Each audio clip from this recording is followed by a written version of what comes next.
நீங்கள் பார்த்து கொண்டிருப்பது உங்கள் ரேமா டிவி. இது சத்தியத்திற்கு சாட்சி. ரேமா இவாஞ்சலிக்கல் மிஷன் சார்பாக உங்களை நாங்கள் வாழ்த்துகிறோம். பிரியமானவர்களே, இந்த தொலைக்காட்சி நிகழ்ச்சி அநேகரை ஆசீர்வதித்து வருகிறதை உங்களுடைய தொலைபேசி அழைப்புகள் மூலமாய் நாங்கள் கேட்டு ஆண்டவரை மகிமைப்படுத்துகிறோம். ஆண்டவர் இந்த அருமையான செய்திகளின் வழியாய் தற்போது அநேகரை தொட ஆரம்பித்திருக்கிறார். அநேகரை ஆசீர்வதித்து வருகிறார். பல இடங்களிலும் இருந்து ஜனங்கள் ஆண்டவருடைய அதிசயங்களையும் அற்புதங்களையும் இந்த நிகழ்ச்சியின் வழியாக பெற்றுக்கொள்ளுகிறார்கள். ஆகவே இந்த நாளிலும் ஜெபத்தோடு இந்த செய்தியை நம்ம தியானிக்க போகிறோம். எரேமியா தீர்க்க தரிசன புஸ்தகம் 6ஆம் அதிகாரம் 16வது வசனம். வழிகளிலே நின்று பூர்வ பாதைகள் எவை என்று கேட்டு விசாரித்து நல்ல வழி எங்கே என்று பார்த்து அதிலே நடவுங்கள், அப்பொழுது உங்கள் ஆத்துமாக்கு இளைப்பாறுதல் கிடைக்கும் என்று கர்த்தர் சொல்லுகிறார். பிரியமானவர்களே, ஆண்டவர் நம்மை செம்மையான வழியிலே நடத்துவதற்கு ஆவலாய் காத்திருக்கிறார். குறிப்பாக வாலிப பருவத்திலே, கல்லூரி பருவங்களிலே ஒவ்வொருவருடைய வாழ்க்கையிலும் சரியான முடிவெடுக்க முடியாமல் தடுமாறுகிற ஒரு பருவம் வாலிப பருவம். பல கல்லூரியிலே பணியாற்றுகிற பேராசிரியர்கள் மாணவர்களுக்கு மாணவிகளுக்கு பாடம் நடத்தும் பொழுதே அவர்களுக்கு பல நல்ல காரியங்களை, இந்த உலக காரியங்களை கற்றுத்தருகிறார்கள். ஆனால் அதில் கர்த்தருக்கு பயந்த பேராசிரியர்கள் உண்டு. அவர்கள் தங்கள் அனுபவத்திலே சொல்லும் பொழுது அவர்கள் என்ன சொல்லுகிறார்கள் என்றால், இந்த வாலிப பருவத்தில்தான் முடிவுகளை எடுக்க முடியாமல் மாணவர்கள் வாலிபர்கள் திணறுகிறார்கள். நான் என்ன முடிவெடுப்பது என்று. உலக பிரசித்தி பெற்ற தேவ மனிதர், பைபிள் டீச்சர் ஆர் ஸ்டான்லி அண்ணன் அவர்கள் படிப்பில் அவர்கள் நம்பர் 1. சென்னை ஐஐடியிலே ஃபஸ்ட் கிளாஸில் பாஸ் பண்ணினார்கள். பிஇலையும் அழகப்பா இன்ஜினியரிங் காலேஜில் ஃபஸ்ட் கிளாஸில் வந்தாங்க. அவங்க கோல்டு மெடலிஸ்ட்டு தான். அவர்கள் ஐஐடியில், அந்த காலத்தில் ஐஐடியில் முடித்து வெளியே வந்த பொழுது அவருக்கு வேலை கொடுப்பதற்கு பெரிய பெரிய நிறுவனங்கள் 3-4 இடங்களிலிருந்து அவருக்கு அப்பாயின்மெண்ட் வந்திருந்தது. நல்ல சம்பளம், நல்ல வேலை எல்லாம் அவருக்கு அவருடைய டேபிளில் வந்து கிடந்தது. அப்பொழுது ஸ்டான்லி அண்ணன் தன்னுடைய அனுபவத்தில் அவர் சொல்லுகிறார். பிரசங்கத்திலும் அவருடைய புத்தகங்களிலும் படித்ததைத்தான் நான் சொல்லுகிறேன். அவர்கள் தேவ சமூகத்திலே அமர்ந்து, இத்தனை அழைப்புகள் எனக்கு இருக்கிறது, உலக பிரகாரமான வேலை, நான் எந்த கம்பெனிக்கு போக வேண்டும் என்று ஆண்டவரிடத்திலே ஜெபம் பண்ணி முடிவு செய்தார் என்று அவருடைய அனுபவத்தை சொல்ல கேட்டிருக்கிறேன். எனக்கு அன்பானவர்களே, இங்கே எரேமியா மூலமாய் ஆண்டவர் சொல்லுகிறார், வழிகளிலே நின்று பூர்வ பாதைகள் எவை என்று கேட்டு விசாரித்து நல்ல வழி எங்கே என்று பார்த்து அதிலே நடவுங்கள், அப்பொழுது உங்கள் ஆத்துமாக்களுக்கு இளைப்பாறுதல் கிடைக்கும் என்று கர்த்தர் சொல்லுகிறார். அப்போ ஆண்டவருடைய சமூகத்தில் நாம் இருந்து சரியான முடிவுகளை நாம் தேர்ந்தெடுக்க வேண்டும். எல்லா வாலிபர்களும் வாலிப பிள்ளைகளும் வாலிப பருவத்திலே சந்திக்கிற பல காரியங்கள், வேலை வாய்ப்பு என்று மாத்திரமல்ல, எந்த கோர்ஸ் எடுத்து படிக்க வேண்டும், உயர்கல்வியிலே நான் எந்த பிரான்ச்சை தேர்ந்தெடுக்க வேண்டும், அல்லது வாலிபத்திற்குரிய பல சிக்கலான அனுபவங்கள், பல பிரச்சனைகள் வந்து விழுகிறது. இந்த காரியம், அதுவும் குறிப்பாக வாலிப பருவத்திற்கே உரிய பிரச்சனை, காதல் பிரச்சனை. காதலிப்பது பாவமா, காதலிப்பது தவறா என்று இன்று வரையும் ஆலயத்தில் உள்ள கிறிஸ்தவ வாலிபர்கள் வாலிப பிள்ளைகள் அந்த யூத் மீட்டிங் நடத்தும் பொழுதெல்லாம் வருகிற கேள்வியிலே பிரதானமான கேள்வி இந்த கேள்வி தான். வருடங்கள் ஆகிவிட்டது. கிட்டத்தட்ட 40 ஆண்டு காலமாய் திருச்சபைகளுக்குள்ளே போய் வாலிபர் மீட்டிங் நடத்தி கொண்டிருக்கிறோம். தமிழ்நாடு அளவிலே வாலிபர்கள் மீட்டிங் நடத்தி கொண்டிருக்கிறோம். வாலிபர்கள் இன்று வரையும் கேட்டுக்கொண்டே இருக்கிறார்கள். ஒரு சந்ததி போகிறது, அடுத்த சந்ததி வருகிறது. காதலிப்பது தவறா, பாவமா, கிறிஸ்தவர்கள் காதலிக்கலாமா, இப்படி கேள்விகள் இன்னும் வந்து கொண்டிருக்கிறது. அப்படின்னால் அந்தந்த பருவத்திலே அவர்களுக்கு இந்த பிரச்சனைகள் வருகிறது என்று பொருள். அப்போ அதில் என்ன முடிவெடுக்க வேண்டும் என்று தெரியாமல் இன்றைக்கு வாலிபர்கள், வாலிப பிள்ளைகள் திணறிக் கொண்டிருக்கிறீர்கள். என்ன செய்வது என்று தெரியல. பெற்றோர் ஒரு காரியங்களை சொல்கிறாங்க, ஆனால் நமக்கு ஒரு காரியங்கள் பிடித்திருக்கிறது. அப்போ நாம் எதிலே செல்ல வேண்டும், பூர்வ பாதை எது என்று சாரித்து, நல்ல வழி எது என்று சாரித்து அதிலே நாம் நடக்கணும் அப்படின்னு ஆண்டவர் சொல்கிறார். என்றால் இந்த வேதத்தின் அடிப்படையிலே 2 காரியங்கள் எனக்கு முன்னால் வந்து நிற்கும் பொழுது நான் அதில் எதை தேர்ந்தெடுப்பது, அதில் நான் எதை தேர்ந்தெடுப்பது? இந்தியாவில் ஒரு பெரிய தீர்க்கதரிசி இருந்தார். தீர்க்க தரிசன வரம் பெற்றவர் சகோதரர் டிஜிஎஸ் தினகரன் ஐயா அவர்கள். ஆரம்ப காலத்திலே அவருடைய ஊழியத்திலே ஏராளமான கடிதங்கள், அப்போ கடித போக்குவரத்து அதிகம். அந்த கடிதங்கள் பெற்றோர்கள் எழுதுவார்களாம், என் மகளுக்கு நான் வரன் பார்த்து கொண்டிருக்கிறேன், அலையன்ஸ் பார்த்து கொண்டிருக்கிறேன், இந்த கீழ்கண்ட 2-3 அலையன்ஸ் எனக்கு வந்திருக்கிறது, இதில் நான் எதை சூஸ் பண்ண, ஜெபம் பண்ணி சொல்லுங்கள் என்று ஒவ்வொரு நாளும் ஆயிரக்கணக்கான லெட்டர்ஸ் வருமா. இயேசு அழைக்கிறார் அலுவலகத்துக்கு. அதில் ஆண்டவருடைய சமூகத்திலே வைத்து ஜெபிக்கும் பொழுது ஆண்டவர் சில கடிதங்களுக்கு தெளிவான பதிலை சொல்லுவார். அதை உடனே பிரதர் அவர்களுக்கு எழுதி அனுப்புவார்கள். அவர்கள் ஆசீர்வதிக்கப்பட்டிருப்பார்கள். இப்படி பல காரியங்கள். ஒவ்வொரு தடவையும் நம்ம போய் ஒரு ஊழியக்காரர்கள்ட்ட போய் கேட்டு கேட்டு கேட்டு நாம் செய்ய முடியுமா? வேதம் அப்படி கற்றுக் கொடுக்கவில்லை. வேதம் நம்ம கற்றுத்தருகிற காரியம் என்ன தெரியுமா? ஒரு அருமையான கணவன் மனைவி பைபிளில் இருக்கின்றார்.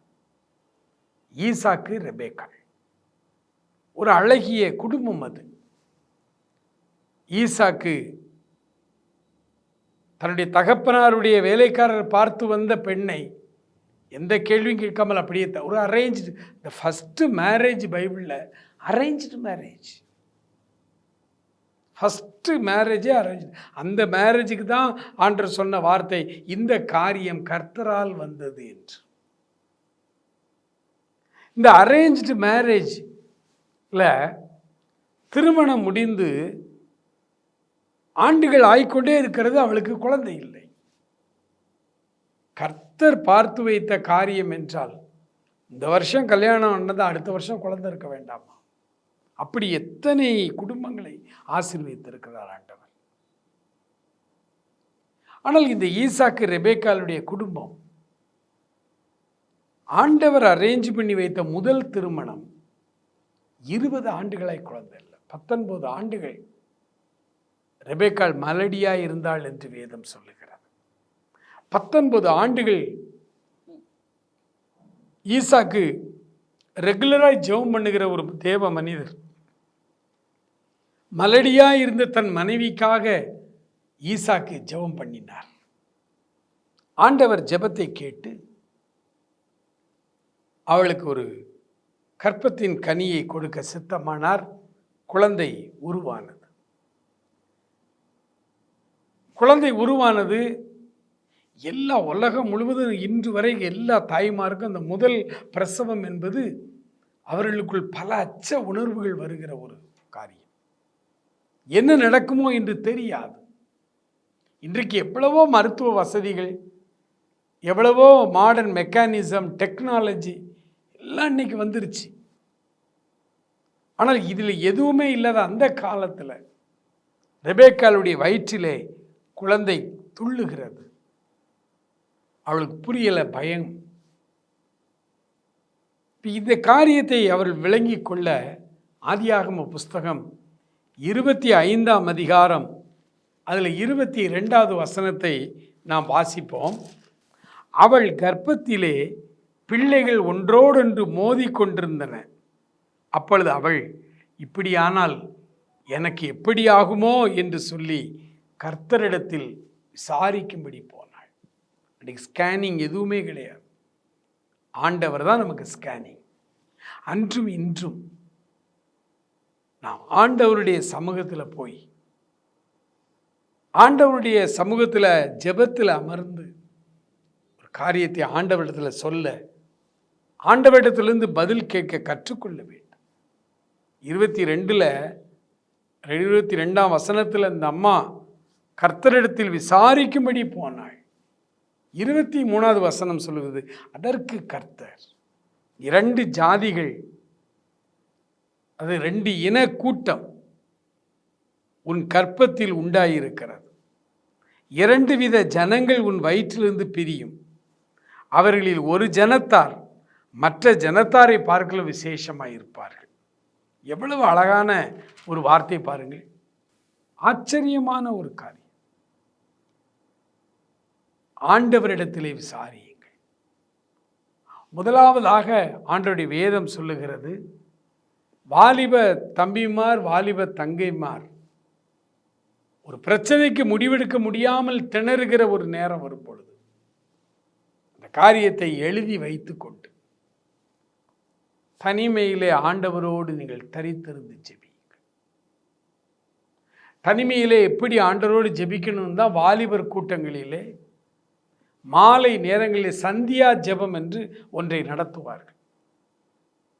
அந்த சந்தியா ஜெபத்திலே நீங்கள் கலந்து கொண்டிருப்பீர்களானால் ஆண்டவரோடு தனித்து நாம் எப்படி அமர்ந்து காரியங்களை கேட்டு ஜெபிக்க வேண்டும் என்று கற்றுக் கொடுத்திருப்பார்கள். நீங்கள் ஆண்டவரிடத்தில் கேளுங்க. ரெபேக்காள் கேட்டது போல ஆண்டவரிடத்திலே கேட்டு நீங்கள் ஜெபிக்கணும். 2வதாக, உங்களுக்கு முன்னால் முடிவெடுக்க முடியாமல் நீங்கள் திணறுகிற ஒரு காரியம் வரும் பொழுது,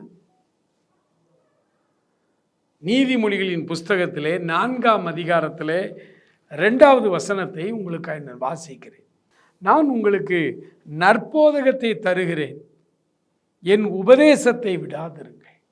2வது, தேவனுடைய வார்த்தைகளை ஒவ்வொரு நாள் காலையிலும் தேவ சமூகத்தில் அமர்ந்து கிரமமாய் நீங்கள் வேதத்தை வாசித்து கொண்டே வருவீர்களானால், இவ்விதமான இக்கட்டான நிலைமைகள் வரும் பொழுது, நான் எதை முடிவெடுக்க வேண்டும் என்கிற ஒரு சூழ்நிலை வரும் பொழுது, ஆண்டவர் தேவனுடைய வார்த்தையின் மூலமாய் நம்மோடு பேசும்.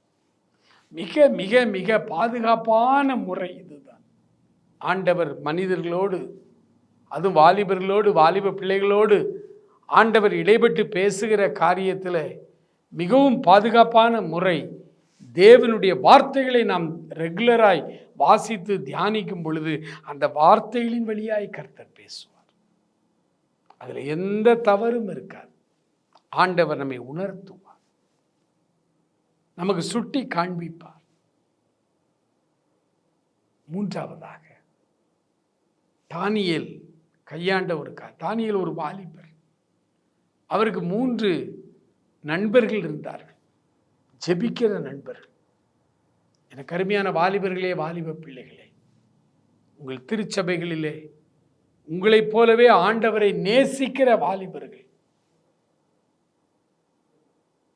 நீங்கள் ஒரு ஐக்கியமாய் இருந்து கொள்ளுங்கள். ஆண்களாய் ஒரு ஐக்கியம்.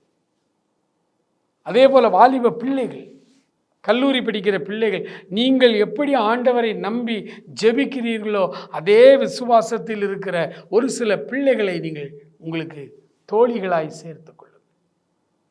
தானியேலுக்கு ராஜாவுடைய சொப்பனத்துக்கு அர்த்தம் கண்டுபிடிக்க வேண்டிய ஒரு பிரச்சனை, இக்கட்டான சூழ்நிலை வந்த பொழுது தன் நண்பர்களை அழைத்து ஜெபித்தார். நண்பர்களோடு சேர்ந்து ஜெபித்தார். அப்புறம் நண்பர்கள் போயிட்டாங்க. ராத்திரி படுத்திருக்கும் பொழுது சொப்பனத்திலே ஆண்டவர் தானியேலோடு தெளிவாய் பேசினார். ஒவ்வொரு நாளும் ஆண்டவர் நம்மோடு கூட சொப்பனத்திலே, தரிசனத்திலே அவர் நம்மோடு பேச விரும்புகிறார். நமக்கு அநேக காரியங்களை கற்றுத்தர விரும்புகிறார். மனம் பதறாதிருங்கள். ஐயோ இன்னும் நடக்குமோ என்று விசுவாசிக்கிறவன் பதறான். ஆண்டவர் மேலே நம்பிக்கை வைத்து என்ன முடிவெடுக்க வேண்டும் என்று தெரியல அப்படிங்கிற ஒரு சூழ்நிலை வரும்பொழுது தேவ பாதத்திலே ரெபேக்காளை போல சாரியுங்கள் ஆண்டவரிடத்தில். நீதிமொழிகளிலே சாலமோன் சொல்வது போல அவருடைய போதகம், அவருடைய வார்த்தை, அதன் வழியாய் அவர் நம்ம கற்றுத்தருகிறார். நற்போதகம், நல்ல போதகத்தை நான் கற்றுத்தருகிறேன் என்று அவர் சொல்கிறார். மூன்றாவதாக, நம்மோடு கூட இணைந்து ஜெபிக்கிற ஆர்வமுள்ள கிறிஸ்தவ இளைஞர்கள், கிறிஸ்தவ வாலிப பிள்ளைகள் தனித்தனியாய் குழுவாய் அமர்ந்து ஜெபிக்க ஆரம்பியுங்கள். ஆண்டவருடைய காரியங்களிலே நீங்கள் ஜெபிக்கும் பொழுது ஆண்டவர் உங்களுக்கு ரகசியங்களை வெளிப்படுத்துகிறார். என்ன முடிவெடுக்க வேண்டும் என்று உங்களுக்கு கற்றுத்தருகிறார். ஆண்டவருடைய சமூகத்தில் நாம் ஜெபிப்போமா? மகா இரக்கமுள்ள எங்கள் ஆண்டவரே, நன்றி நிறைந்த உள்ளத்தோடு துதிக்கிறோம், ஸ்தோத்திரிக்கிறோம். இந்த அருமையான வாலிபர் நிகழ்ச்சிக்காய் ஸ்தோத்திரம்.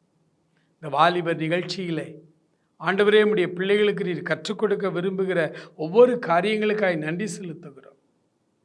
நாங்கள் முடிவெடுக்க முடியாமல் திணறுகிறோம். பல நேரங்களிலே ஏற்ற முடிவுகளை எடுப்பதற்கு நீ தந்திருக்கிற இந்த 3 ஆலோசனைகளுக்காய் ஸ்தோத்திரம். தொடர்ந்து வழி நடத்தும், எங்களோடு பேசும், ஆசீர்வதி. இயேசுவின் நாமத்தில் ஜெபிக்கிறோம் பிதாவே. ஆமேன், ஆமேன்.